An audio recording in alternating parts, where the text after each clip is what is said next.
From Recorded Future News and PRX, this is Click Here.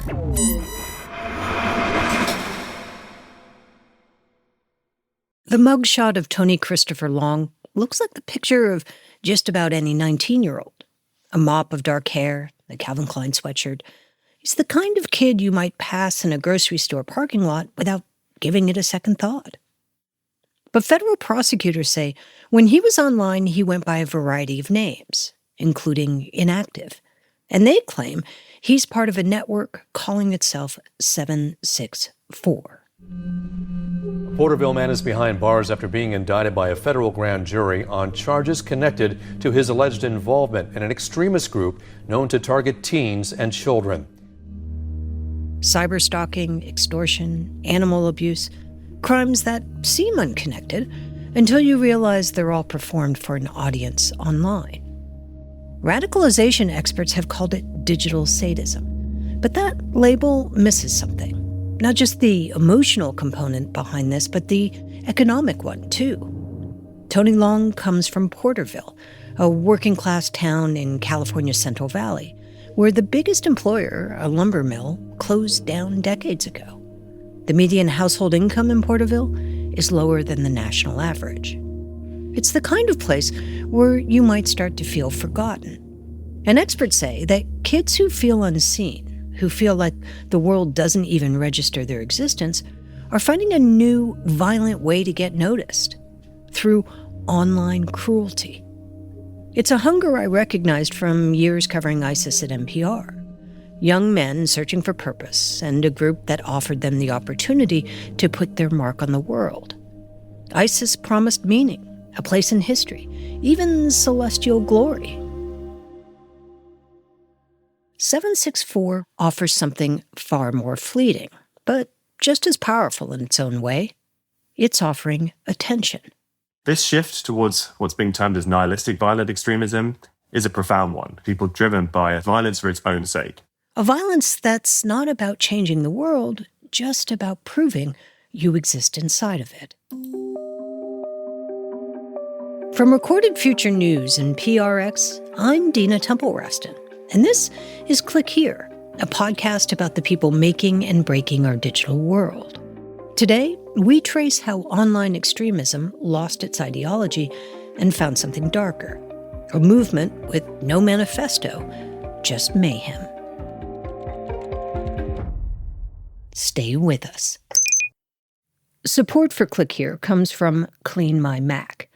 If you're like me, your cloud drives are packed with files you don't actually need. Sync duplicates, old backups, random junk just gobbling up storage.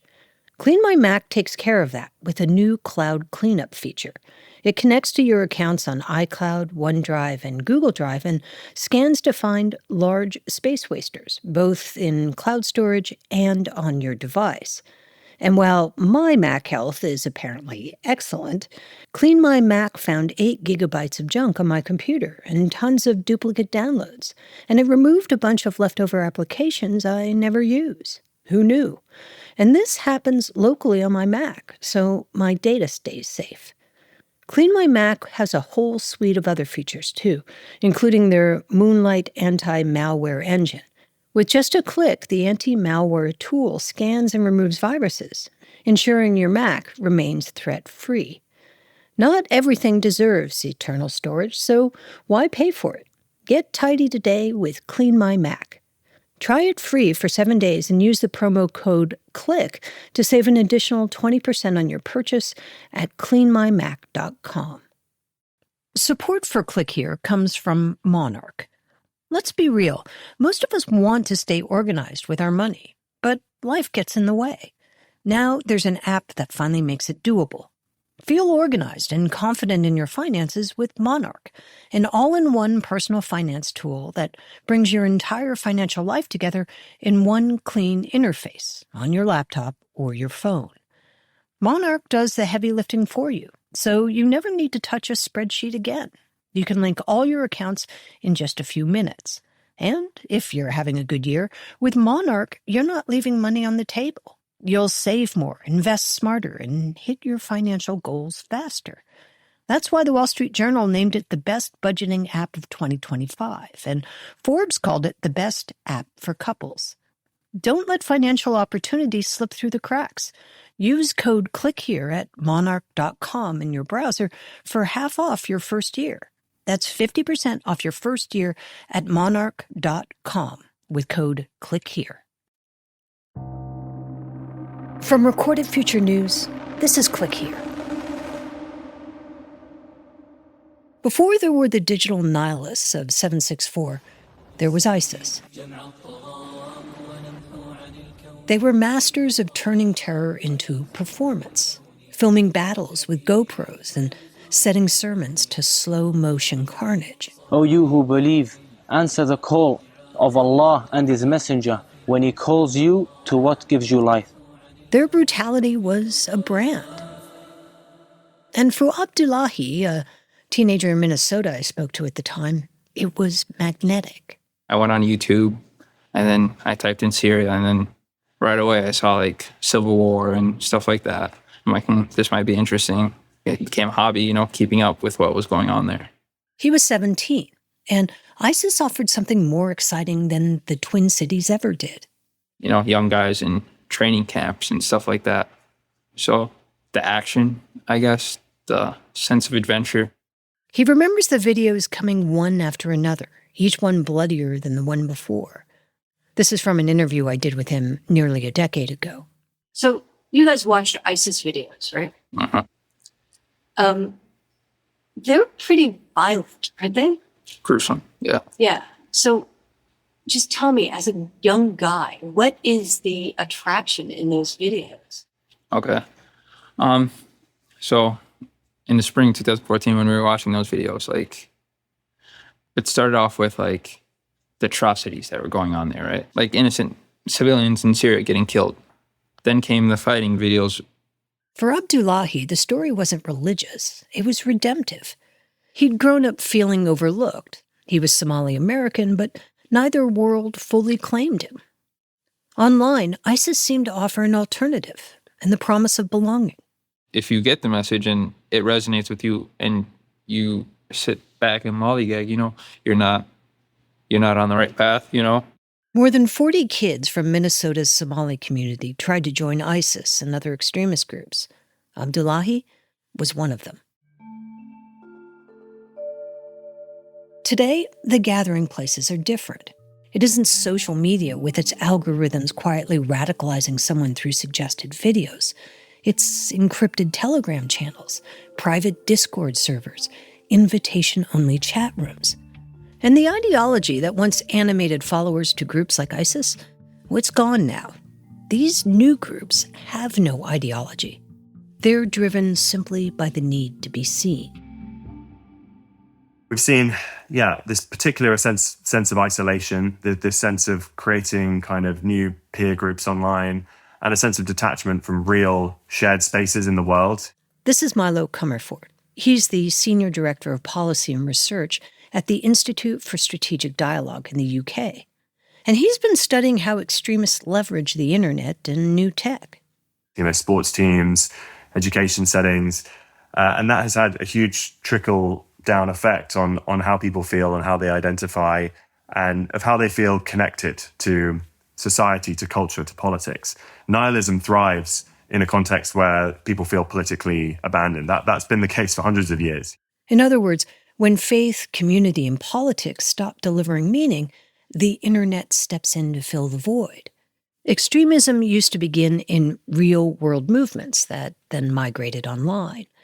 Now it begins online and then breaks into the real world. And over the past 10 years have really witnessed the wholesale shift of the extremism threats we face today to really center this online component at the heart of them. Instead of the ideological component. I'd say it's more complicated than that. It's not really an either or. It's not ideology or online, but online is the ideology. This new form of extremism feeds on metrics, how visible you are, the memes you share, the reactions you get, the shock you create. Those are your credentials.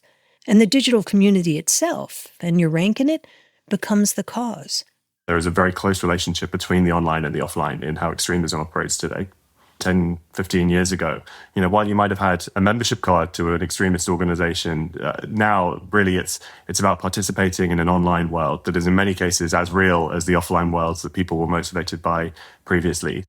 A few years ago, we saw a preview of that shift in something called violence as a service. Teenagers offering digital mayhem for hire. They didn't believe in anything except maybe a side hustle. Do you have like a plan, like when you won't do this anymore? Is there a certain amount of money you'll get to?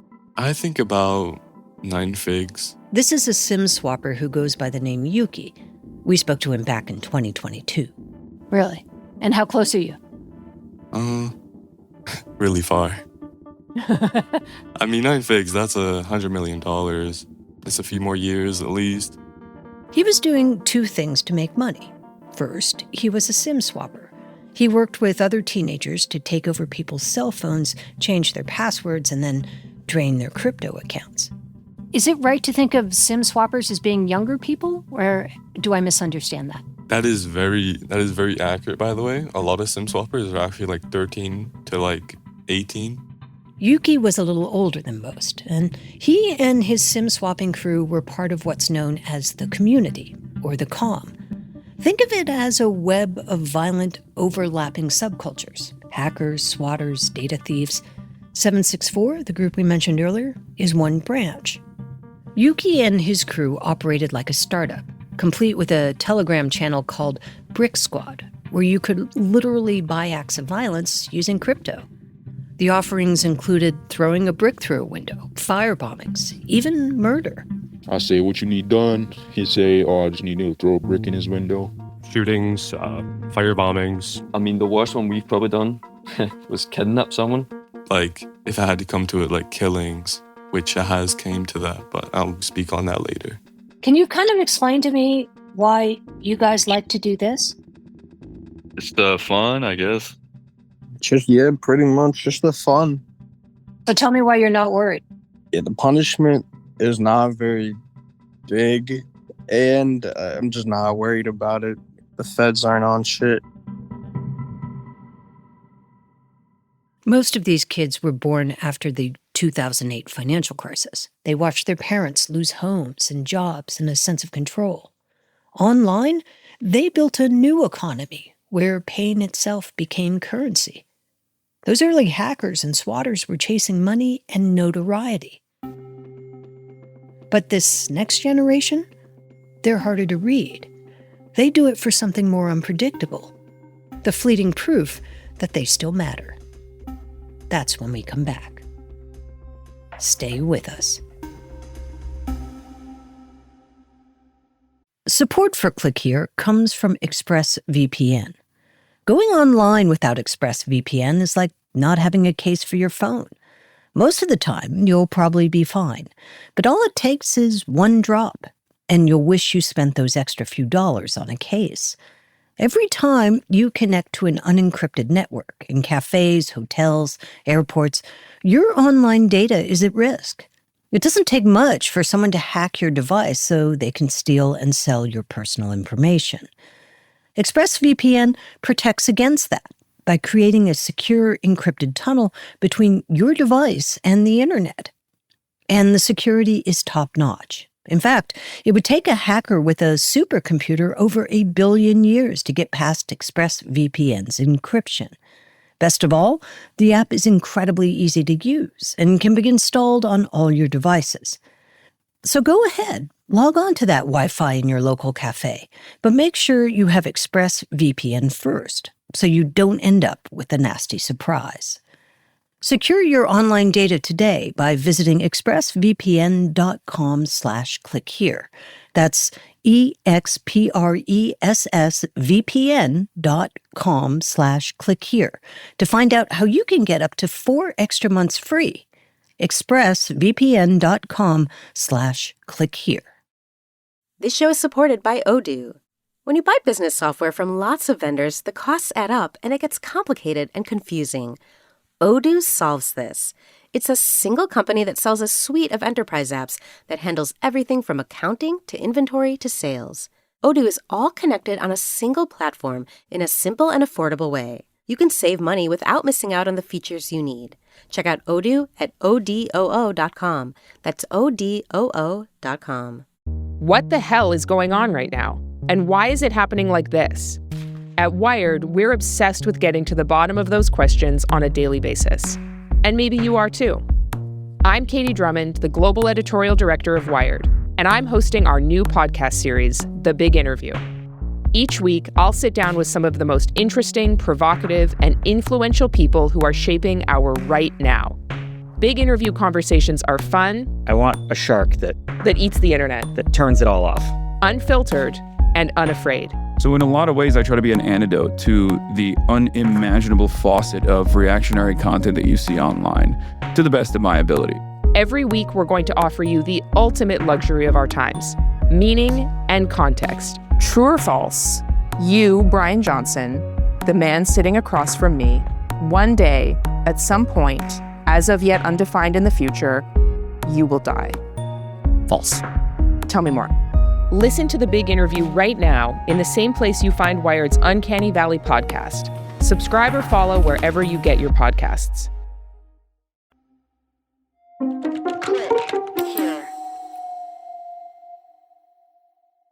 By 2020, during the COVID pandemic, isolation was everywhere. Lockdowns, empty classrooms, screens as the only thing to keep kids company. All these kids doing online class, and what that meant was all these kids getting on the internet that previously had no interest in the internet. And what this is prey. This is Allison Nixon, the chief research officer at a cybersecurity company called Unit 221B. She's been tracking groups like Brick Squad for years, but during COVID, she noticed a shift. The number of young people getting tangled up in these communities just exploded. And they were largely in places with no safety nets, post-industrial towns, rural counties, paycheck-to-paycheck homes. Not the well-resourced suburbs, the margins. They logged on looking for friends, but instead found themselves prey. They find someone who seems to befriend them, and then they sort of follow them. Is that the idea? Yeah, you had a lot of young kids that don't know the rules of engagement on the internet. They don't know what's dangerous, and they got a lot of time on their hands. And you also have an influx of kids that become predators, because kids, they could go either way in their life, right? Predators look for the most vulnerable ones, like kids questioning their identity or craving acceptance. When they target trans groups, for example, they'll engage in something called love bombing, where you have a vulnerable person that might be feeling insecure in their lives. They're seeking affirmation. And so once they have the person ensnared, they will start to alternate between love bombing and abusive. And it is, once again, a systematic process. And they'll say stuff like, oh yeah, if you love me, you're going to do this thing. And they would force these kids to do increasingly extreme things. That's the kind of thing that Tony Long, the Porterville teen indicted back in October, is accused of. According to the indictment against him, he groomed a minor and forced other victims to produce sexually explicit material, which he later spread online. Allison says even though these kinds of bonds are toxic, they give the kids a sense that they matter to someone, almost like family. It's not an internet addiction. It is a family bond between them and their fellow gang members. And any moment of privacy that they get is going to be spent getting back on the internet. Even arrest doesn't stop it. They log back in the moment they're out.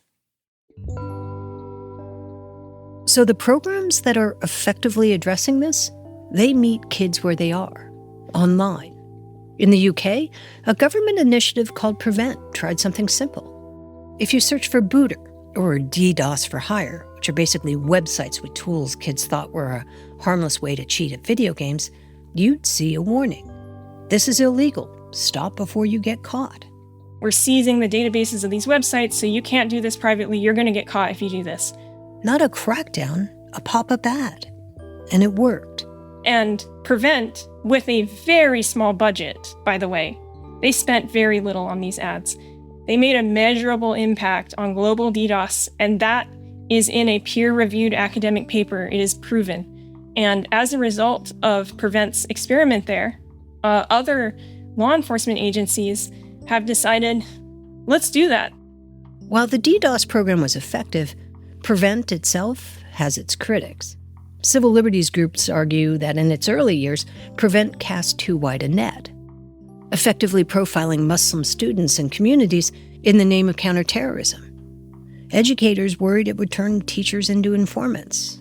And yet, even its critics agreed on one thing: early intervention was key. When ISIS recruitment peaked a decade ago, the same program sent social workers, not police, to visit families when a teenager's online activities raised red flags. They offered counseling and mentorship, even job training. The idea wasn't punishment, it was redirection. If a kid's search history included how to go to Syria, someone would show up at the door before the ticket was booked. The early intervention model helped keep hundreds of vulnerable teens from ever making contact with extremist groups. And versions of that approach, what's sometimes called pre-crime social work, are now being adapted to address online grooming and digital violence. Because what makes this new threat so difficult is that groups like 764 have blurred the line between the online world and reality. They've gamified violence. We see it quite literally. Milo Comerford again. You have scoreboards for different types of activities, for targeting different communities, for attacking a police officer versus attacking a mosque or a synagogue. I mean, so much of this is really about trying to gamify the whole kind of experience of carrying out these attacks, where they almost look like they're something out of a video game. And as you see, hyper-real graphics. What starts as belonging becomes a kind of Hunger Games competition. The goal isn't ideology or money anymore, it's visibility, winning. And it's faster. What once took months of indoctrination now happens in just weeks. Because there's nothing to learn. No theology, no politics, just leveling up. And that's why, Milo says, we're seeing kids as young as 11 get pulled into all of this. These aren't ideologies. You're not going to be deprogramming someone. What you're dealing really with in these online communities is grooming of a different scale. People are being groomed towards carrying out acts of violence. But what you are going to be able to do is learn from some of the other sectors that have been dealing with this kind of challenge for a while. The abuse sector, those dealing with violence against women and girls. In the ISIS years, Prevent's goal was to change minds. Now, the goal is to change trajectories. All the promising interventions are about getting information out to people. It's about knowing who to speak to and also providing pathways for referral that aren't just picking up the phone and getting someone arrested, but rather providing them with the support they need. So everything I've seen in this space is really pointing to bystanders. A lot of those interventions were geared towards ideological deprogramming. You were trying to change someone's mind. You were trying to get them to be convinced that violence wasn't the answer. Maybe they could channel their energies into more productive democratic means of participation, etc. Often by the time they're at the cusp of carrying out an attack, it's far too late for intervention. So the arc looks a little like this. ISIS radicalized through belief, SIM swappers through greed, and 764 and groups like it through emptiness and the performance of it. When hurting people becomes a way to be seen, the answer isn't louder crackdowns or longer sentences. It's earlier than that. In classrooms, living rooms, Discord servers, where someone, anyone, can interrupt the game before the points start accruing. Because the only thing more contagious than cruelty online is attention. This is Click Here.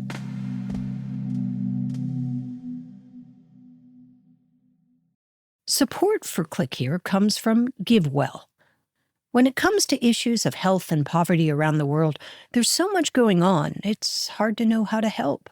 For starters, how do you find organizations that are truly making a difference? That's where GiveWell comes in. GiveWell is an independent resource doing rigorous and transparent research. They figure out which charities do the most good for every dollar donated, and they only recommend programs with the biggest impact on saving lives. Over 150,000 donors have already trusted them to direct over $2.5 billion to great causes around the world. So check out GiveWell next time you're giving to charity. If this is your first gift through GiveWell, you can have your donation matched up to $100 before the end of the year, or as long as the matching funds last. To claim your match, go to givewell.org and pick podcast and enter Click Here at checkout. Make sure they know you heard about GiveWell from Click Here to get your donation matched. Again, that's givewell.org, code Click Here to donate or find out more. Looking for more of the cybersecurity and intelligence coverage you get on Click Here? Then check out our sister publication, The Record, from Recorded Future News. You'll get breaking cyber news from reporters in New York, Washington, London, and Kyiv, among others. And you'll see for yourself why it attracts hundreds of thousands of page views every month. Just go to therecord.media. Here are some of the top tech stories making news this week. It's Tuesday, November 18th. A scam center strike force is being created. Last week, the U.S. Attorney for the District of Columbia, Jeanine Pirro, announced the creation of a new scam center strike force. It's a kind of federal SWAT team for online fraud, focused on Southeast Asia's booming cyber scam compounds. My office will not stand by as these Chinese organized crimes enterprises empty out the bank accounts of hardworking Americans. These transnational crime rings typically operate out of the Philippines, Cambodia, and Laos, and they're places where workers are often trafficked and then forced to run romance scams or investment schemes against unsuspecting victims. Over the last 5 years, U.S. officials say these groups have stolen billions of dollars from Americans. The new task force plans to combine sanctions with criminal prosecutions to try to hobble these scam centers and maybe claw back what they can. So far, the Justice Department says it has seized over $400 million in crypto. Investigators hope to use that money to pay restitution to victims who, in many cases, lost their life savings to these scammers. A court ruling today raises new concerns about the cameras that dozens of Washington police departments use to catch criminals.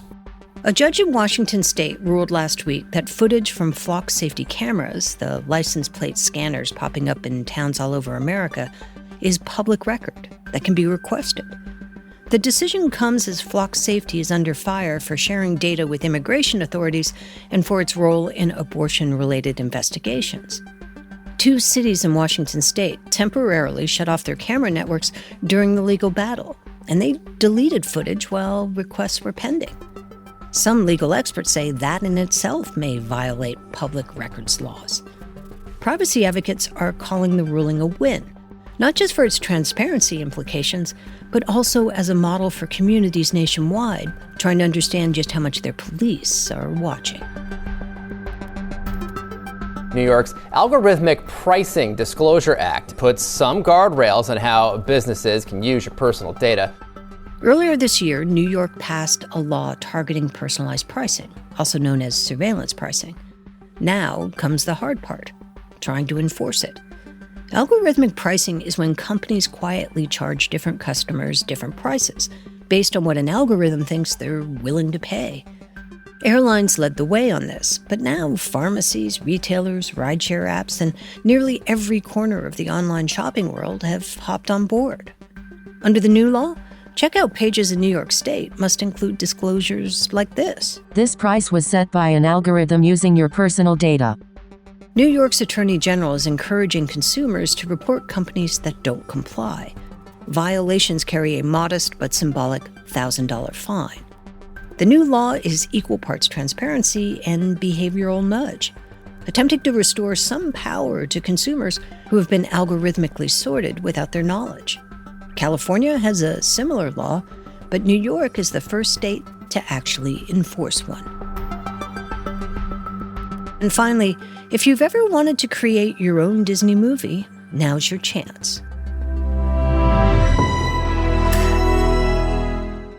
Disney Plus announced it may soon allow subscribers to create short-form AI-generated content using Disney's own characters and story worlds, and then they can share it on the platform. It's another sign of the industry's shift towards interactive viewing. Younger audiences tend to choose participation over polish, but not everyone's punching the air. Instead of a surge in engagement, Disney Plus has been seeing a spike in cancellations. The platform has been stumbling through a string of controversies, from the decision to temporarily pause Jimmy Kimmel Live to public battles with art unions and various celebrities. Subscribers are saying they want real storytelling, not machine-made mashups. That said, in the tug-of-war between artistic originality and algorithmic convenience, AI seems to be winning again.